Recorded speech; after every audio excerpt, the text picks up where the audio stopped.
வாழ்க்கையில் வந்து சில விஷயம் வந்து நடக்காமல் போகிறது நினச்சி உண்மையாக சந்தோஷப்படணும். காரணம் பார்த்தீங்கன்னு சொன்னால் நாங்கள் சில விஷயத்தை வந்து நாங்கள் விரும்பி ஆசையாக சில விஷயத்தை நாங்கள் செய்வோம்.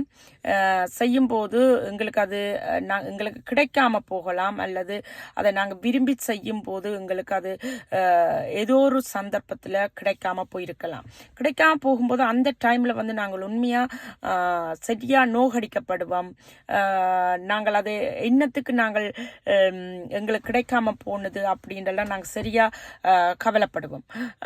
அது அது அந்த டைமில் தான் நாங்கள் அப்படி கவலைப்படுவோம். ஆனால் அதுக்கு பிறகு நீங்கள் பார்த்தீங்கன்னா உண்மையில் எங்களுக்கு கடவுள் வந்து அந்த டைமில் ஹெல்ப் பண்ணித்தான் எங்களை வந்து அந்த இடத்துல இருந்து விலத்தி கொண்டு போகிறாருன்றதை நாங்கள் பிறகு கண்டிப்பாக யோசிப்போம்.